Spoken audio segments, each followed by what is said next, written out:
chapter 93, we get story time from Azure. We get some more questions answered, even though we just had a full chapter of answered questions. We get Azure, who is finally being confronted about her honor blade, or her sword that's not really an honor blade, that's not anything that we know of. And she's getting confronted about that and where she's from.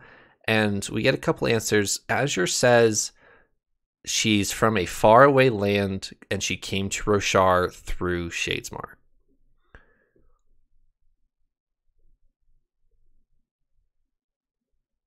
I'm wondering about this. Does this mean that you can like travel between worlds through Shadesmar?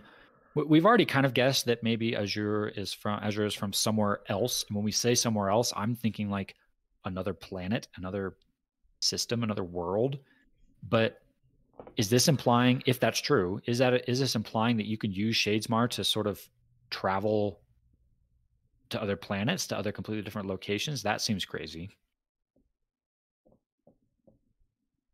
It does. And I can't imagine another way. We know that there are characters who do so. So I am assuming that this is how it's done, is through Shadesmar. But we just don't know how. That's, like I said previously, I'm really curious to see how traveling through Shadesmar goes and what all they see and everything, right? But I'm curious to see if Azure has traveled through here before, how it's done and where all they can go and everything. So I guess the other possibility is that we know that Roshar is a continent on a planet. I don't know. Maybe we don't know for sure there's not another continent on this same planet, and maybe Azure's just from the other side of the planet, and we know water is firm ground in Shadesmar, so maybe you can just walk across the oceans in Shadesmar, and that's how you travel through Shadesmar to get to another land that's still on the same planet, if you will.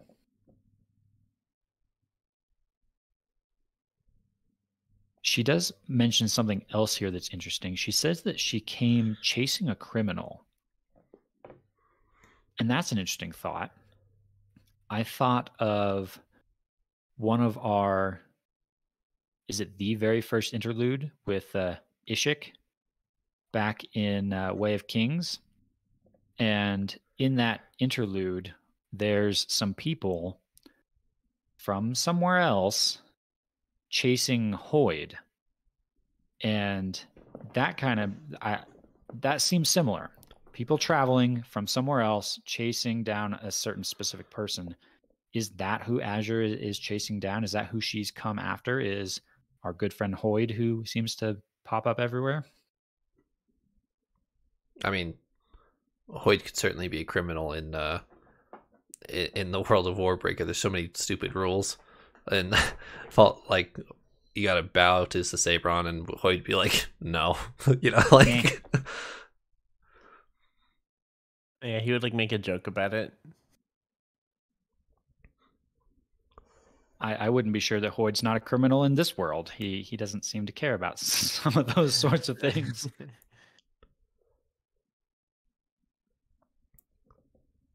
They all, and actually I can say this, they all know the same Kata. This chapter is titled Kata, and Adolin is resorting to this just kind of like a warm-up morning routine, just something familiar while you're sitting in Shadesmar. You want something. And Azure really quickly turns over to him, sees what he's doing, goes and joins him, and does it stride for stride, even though we've just learned that she's not from Roshar, or at least that's what she's claiming. And she walks over to him and does the same Kata stride for stride. And then Kaladin comes over and joins them too. He knows it too. And Shallan walks over and says, what are you guys doing?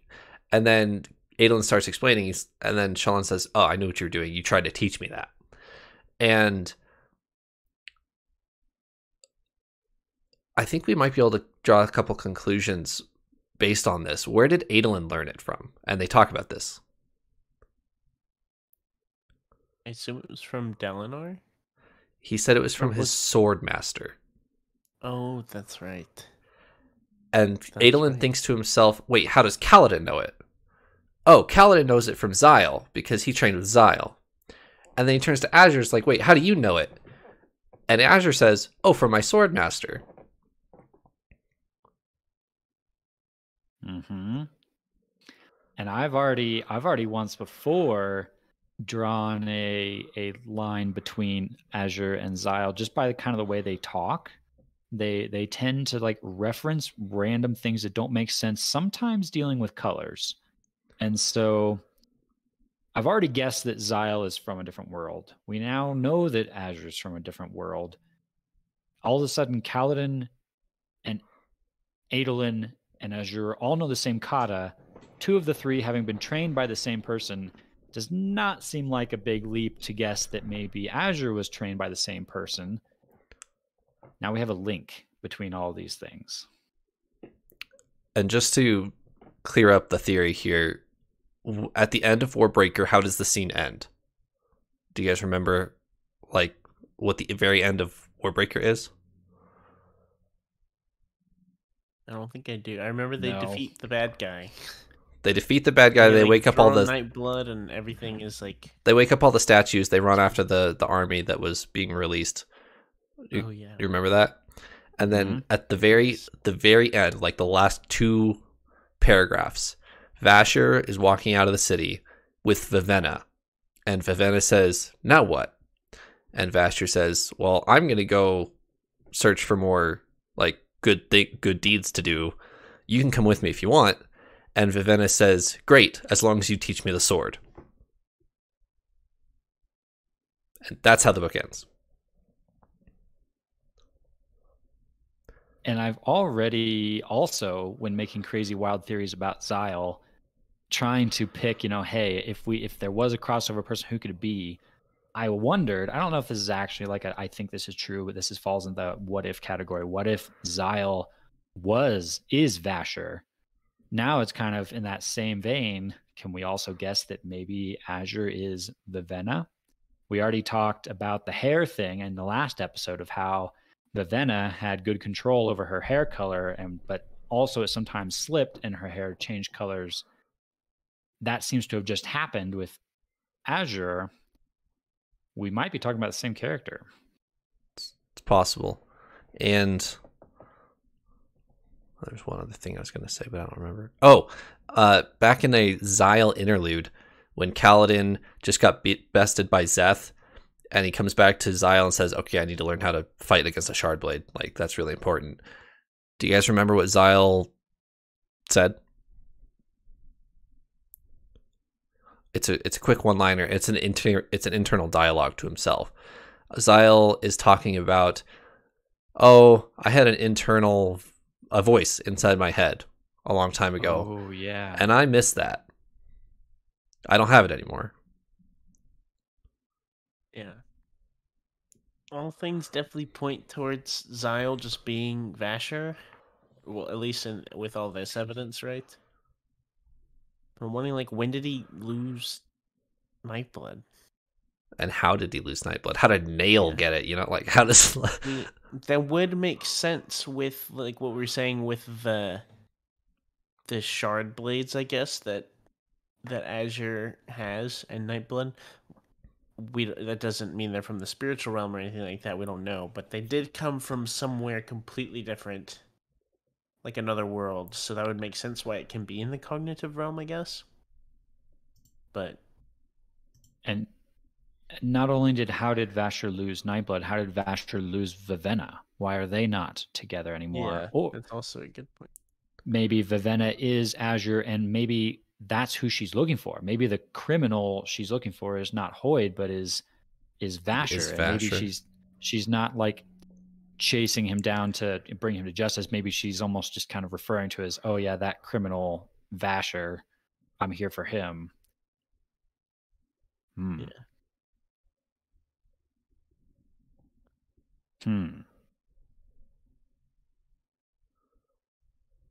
Any other Azure predictions? there's some a lot more relevant information in this chapter that we can talk about, but we can keep talking about Azure if we want. I think that's enough crazy theories for me for now. I want to keep reading and learn some more. If we do get some sort of like reunion scene between Azure and Xyle, if they ever cross paths, that will maybe answer a lot of our questions here. Maybe.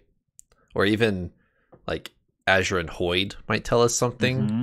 Like there's a couple interactions that might tell us something. I've already kind of assumed that Hoid knows absolutely everyone in the whole universe, so that may not honestly tell us too much. Like if Hoid recognized her, that wouldn't surprise me at all. But if Xyle cross paths and recognizes her, now we're going to connect some dots. Shallan takes inventory of their physical goods that they brought with them through the Oath Gate, and they have basically 1 day's worth of food and half the Stormlight, which they brought with them because they activated the Oath Gate with it, which is actually a lot. They brought a lot of Stormlight with them so they could use it if they were allowed to in Kholinar, which they weren't. And then enough to activate the Oath Gate as well. So they actually have a decent amount of Stormlight, but they're also not really allowed to use it because it attracts Spren, and Spren are physically dangerous on this side. Like in Shadesmar, they could physically hurt them because they're in the cognitive realm and their physical bodies are in the cognitive realm. And so like a Spren can't really hurt you on the physicals in the physical realm, but in the cognitive realm, Syl keeps saying like, please stop being angry. Please stop using Stormlight. We need to stay away from all these scary Spren.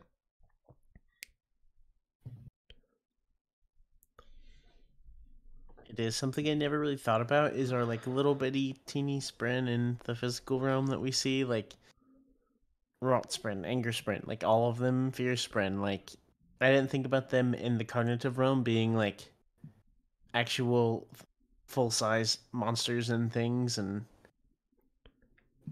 all of that. And so that was really interesting to see, because they describe Fear Spren, right? And they're like these big short reptilian scary purple things, and that was like really scary. So Adolin started freaking out about it for sure. And I don't think they describe in full like the Anger Spren, but they're like, yeah, that little, boiling pool of red that you see in the physical realm, that's just their saliva. That's just the drool coming out of whatever this monster is. That's the Anger Spren. Like, ugh, yikes. Mm-hmm. At the end of this chapter, we kind of get a game plan for our cognitive realm trapped heroes here. They're looking for, and this is what the information that Azure has shared with them, they're looking for a perpendicularity to push from the cognitive realm to the physical realm. And there is a known one in the Horneater Peaks, which we can talk about the relation with Spren and Horneaters and why Rock can see Syl and all that based on that information. But there's another perpendicularity that jumps around. Like it's super not predictable, and if you find it, great, you can jump through it. If not, you just got to go to the one at the Horneater Peaks. So that's their game plan right now. Kaladin's super frustrated because we're going the wrong way. Like the enemy's over there. I feel like we're running away. I don't do that. And Adolin's like, shut up. Like we need to use our heads and think through this. We can't go back through there, so stop thinking about Kholinar. I know your men are back there. I know my men are back there, but we can't do anything about that right now. So we need to move on and get a game plan of how to get back to Urithiru. So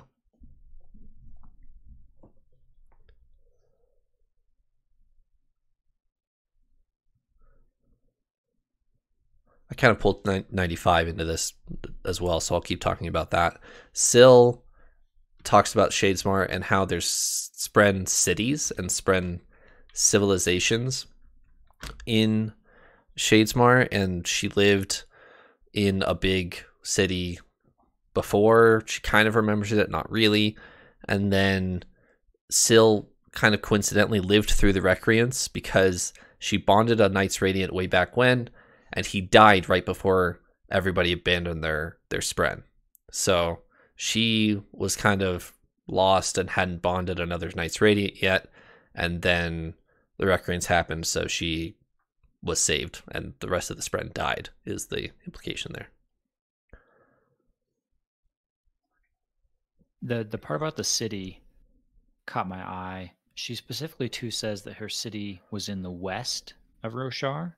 So I pulled up my map and I thought, okay, where would this be? But also remembering that this is Shadesmar, where the water is earth and the earth is water. We need to look for a body, or perhaps a body of water in the west. Well, really the only thing that's not an ocean is the Pure Lake, actually. Right. So I'm wondering now if the Pure Lake is actually the location for the Honor Spren city, which is an interesting thought.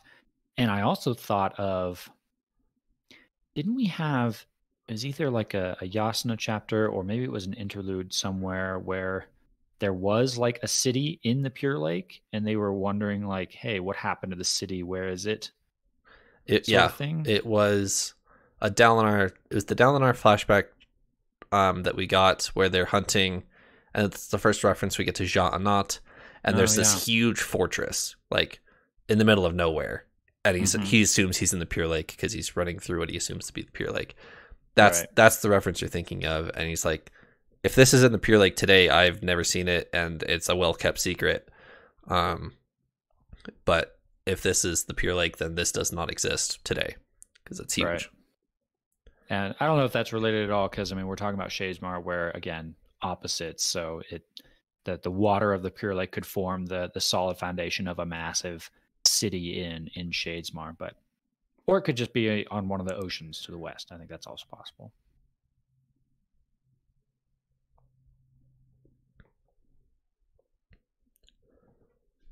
There was a epigraph, wasn't there, in one of these chapters? That, like, it's the perspective of someone just talking through the map. They're like, I like this place, I don't like this place. I don't remember where that is specifically. So. Okay. This is an interesting difference between audiobook listener and physical reader. Elliot, do you know what he's talking about? There's epigraph and someone's like, that one was a big lake, I didn't like that one, and like, oh, so in that's the northeast, like in the physical realm, they're independent pages. They're not epigraphs. They're like journal pictures. Yeah, they're journal entries and pictures between chapters. Okay. So you're thinking of, Paul, I'm going to try and see if I can pull this up and show you on my camera here. There are a few of the illustrations in the book. Yeah, here we go. That seem to be like, yeah, almost like a journal or like a map that someone has that they've then like jotted a bunch of stuff on. So I think what you're talking about is, yeah, you can't see that at all from the glare, can you? I could see. Yeah, I could see. Oh, there we go. I can see it now. Yeah, okay, I see. So there's one page with it's a map of Shadesmar where it shows like some of the lighthouses that they talk about and some of the, you know, water and the confusing difference between the two. And yeah, there's just a bunch of like random notes kind of scribbled on it. That's probably what you're thinking of. Probably so. It's definitely red. Does it have like notes with it from someone? Yes. In the book? Okay. Because I remember hearing it and it was like someone's voice and he was like, up there they have that big lake and I don't like that lake. Or just like all these like notes and opinions and stuff on the places there and where they correspond to in the physical realm or things like that. There's another line where he's talking about Spren and how they're localized on different parts of Roshar, and there's a commentary of, oh, wine Spren are super rare, and he's like, oh, no, they're not. I summon drunk Spren all the time. I'm drunk all the time, and they come visit me all the time. What are you talking about? But on different parts of Roshar, their Spren are in different capacities. So, which, do you guys remember Axes? Axes the Collector.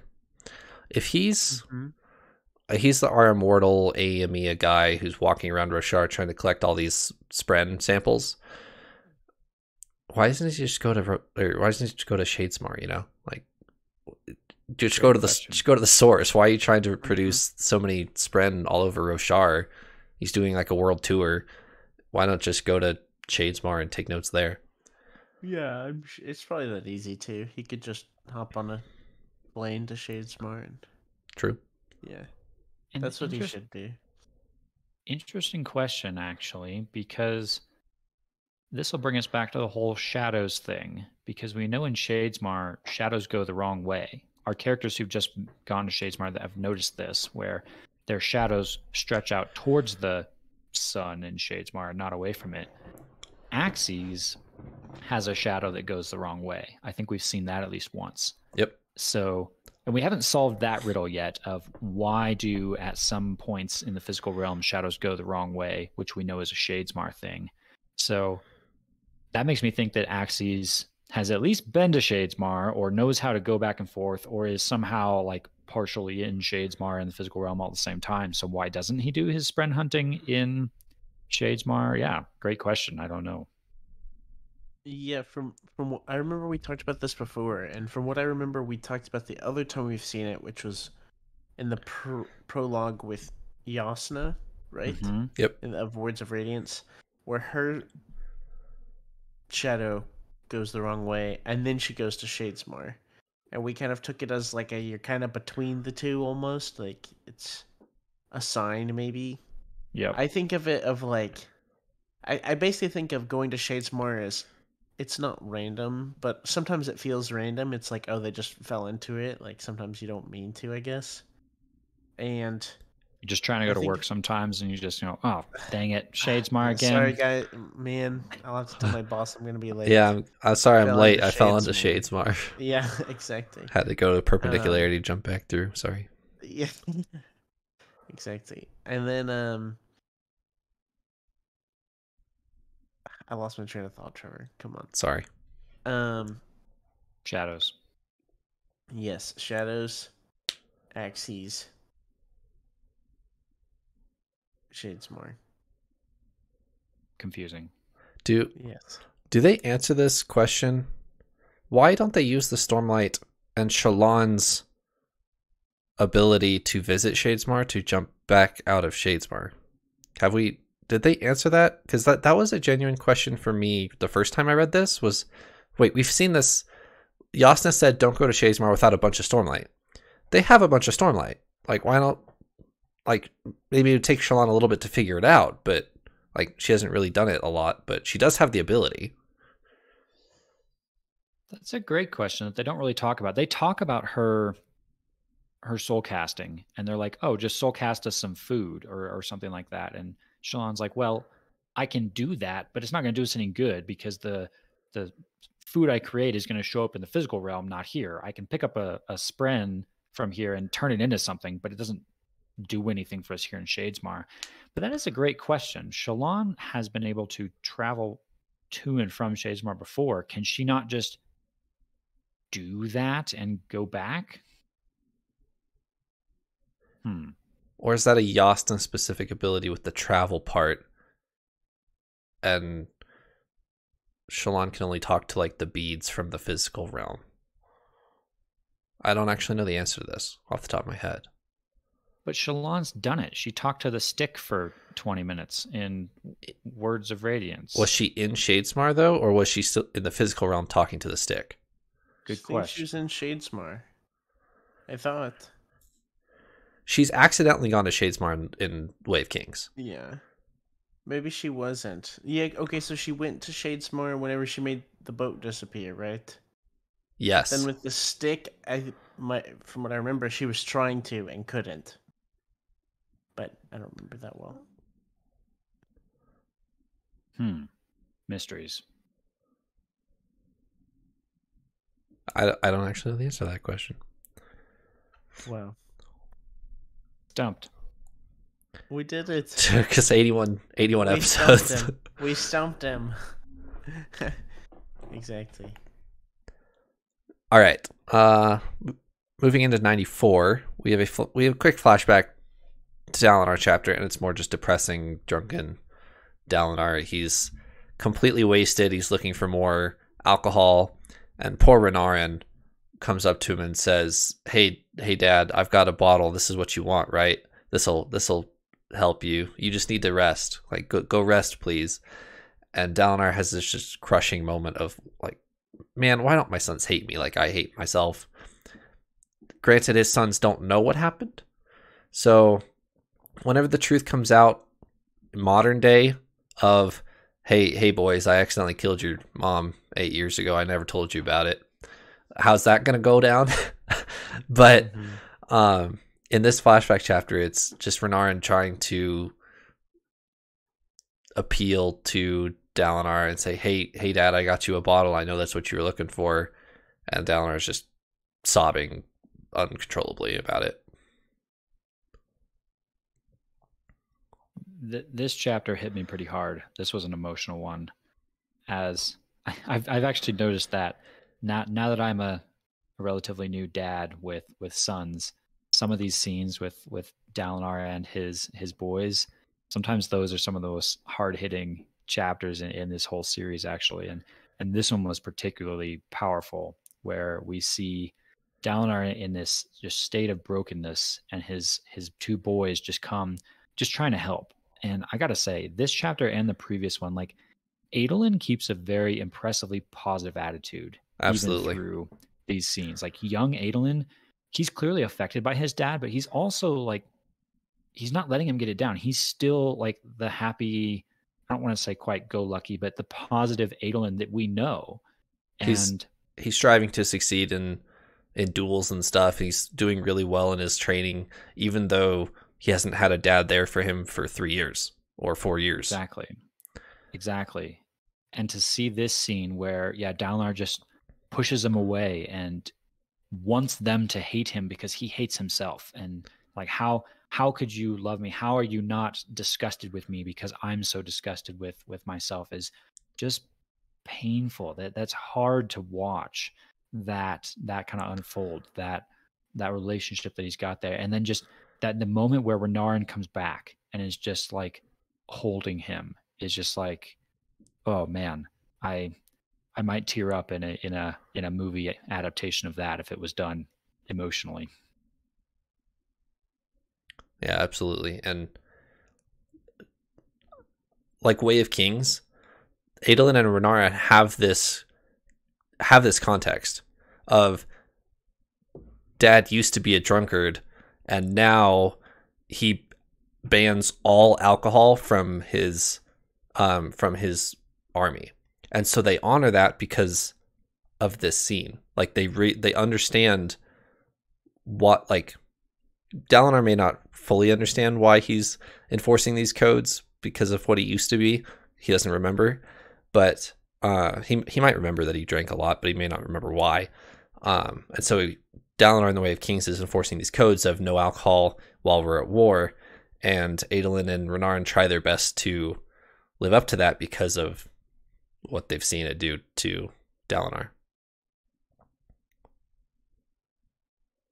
It does. I feel like this chapter would add a lot of value rereading The Way of Kings and seeing kind of the earlier, just like more like normal or menial like scuffles between family members and everything going on and stuff, like politically and socially, I guess. In our first book, I feel like this adds a whole lot. A lot more meaning to that now that we kind of know this part of the story. For sure. Jumping into 96, this is present day Dalinar, and he's kind of just a shell of himself in these meetings. He's trying his best to keep it together and be there at these meetings, but his mind is not there. He's trying to cope with what he's learned, and Navani is having to step up and be the unite them role for Roshar. They both finally have everybody there, and then this is a really bad time for Dalinar to retreat into his shell, is what Navani is thinking. Like, we finally have everybody here listening to us. You need to talk. Like, please say something. And so she's leading this meeting. So there's a couple cool things if you guys want to talk about it. gotta say, she steps up in a very impressive way, actually. You're right. This is the moment where we need the inspirational bondsmith Dalinar of unite the troops, we can do this. And he just like sits brooding in the corner the whole time, dealing with where he's at mentally. But Navani really steps in and takes control of this and does something really cool. I loved how she's trying to get everyone to contribute. She's trying to find ways to, hey, we need to work together here. And she ends up doing that by turning to them and asking like each delegation, what are you good at? What is it that makes your nation the best? And they come back with like, well, we're really good at laws and we're really good at trade and like these different things. And she's like, okay, you do that. I want you guys to, Azish Empire, you put together some laws, put together some codes for us. Hey, Thalens, you guys go and put together a trade network. You're going to control the way trade works through the oath gates. Like that's a brilliant way to get people involved in what you're doing, is find what they're passionate about and have them come do that with you. Right. Brilliant. Absolutely. And it seems to work like immediately. The Azish within seconds are like, wait, we could make a full rule book for the whole world. That's like our dream, Exactly. All we want to do is make rules. Let's make 10 more sets of rules for the 10 other nations.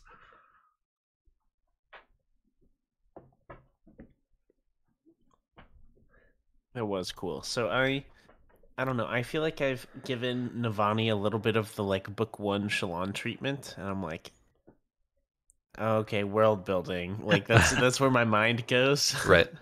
And stuff. And I don't mean that in a bad way, because this chapter was really good.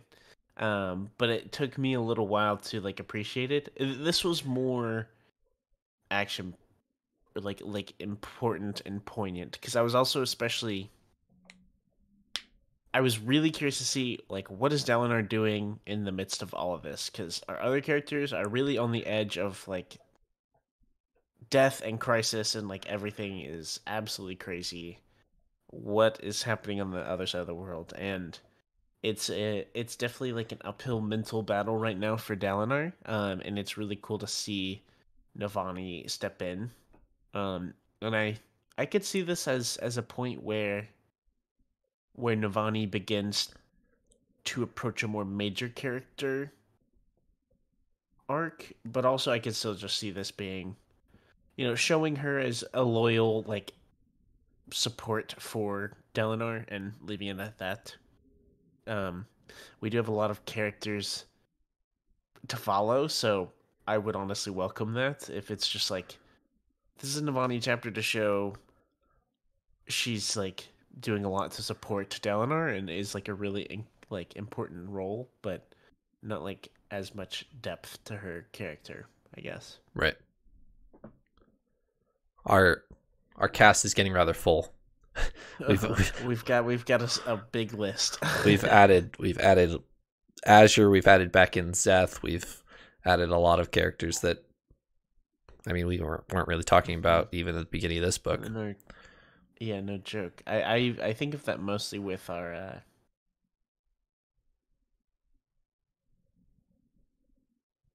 not the views, our Parshendi characters. Yep. And stuff. Yeah. I'm blanking on the name, but who book 4 is Venli. about, and Venli, yes. Venli and like everything there. Like there's gonna be a lot. So I was completely with you, Paul, when I learned that book 4 was Venli's book. I wasn't that excited because I was like, I have a plate full of a bunch of characters I really like, and I'm not very invested in Venli. So I want Venli isn't even like with our other characters. Right. And I was like, what? How was that gonna work? But I was not disappointed in the way he took Rhythm of War. So okay, that's exciting. Any other closing thoughts for 96? 96 is a fairly big, like long chapter, but it can be summarized pretty quickly with successful meeting of the nations. This definitely was a little bit more world building esque, or more just like, hey, we need to move the plot along. Here's what's happening, and here's what our people back in Urithiru are doing about it. I had one quote, though, from part of this discussion that I wanted to mention real quickly as we wrap this up. During the conversation, Dalinar actually pipes in at one point, and he says something like, hey, we've spoken these ancient oaths again. Don't those give you some faith in what we're doing as like the Knights Radiant? And the Azish Prime answers back. His vizier whispers in his ear, but this is what he says. We are still very concerned about the powers in which you dabble. These abilities. Who is to say that the Lost Radiants were wrong in abandoning them? And that is a voice of a concern that I still have of the whole Recreants. This whole secret that we know is out there that some people know and aren't sharing of why did the Knights Radiant walk away? Why did they break their oaths? What caused them to do that? Dalinar's putting a lot of weight here on, hey, we're Knights Radiant. That means we're the good guys. We're fighting the good battle. And this Azish Prime is bringing up kind of this question that I have too of like, well, are you sure about that? Because we saw in history a lot of Knights Radiant walk away from this. They might, emphasis on the might have had a good reason for that. They might not. It may have been just infighting and misunderstandings and who knows, betrayal. Or they might have uncovered something and realized, oh crap, we're not on the side we thought we were. We're out. Dalinar has placed a lot of emphasis on we're here to stay. We're not going to abandon you. We're the good guys. And the Stormfathers called him out on it. Mm-hmm. And there's a couple other people. Yasna knows it and isn't willing to share with Dalinar. Exactly. And there's a key information that Dalinar's doesn't know, but is still making promises on, even though he doesn't know it. So if his intentions are great, but if he's missing key information, does that change the outcome? Like, does his intentions obviously matter now, but if you learn something new, does that change your promise of we're not going to step down from being Radiants, trust us? Yeah.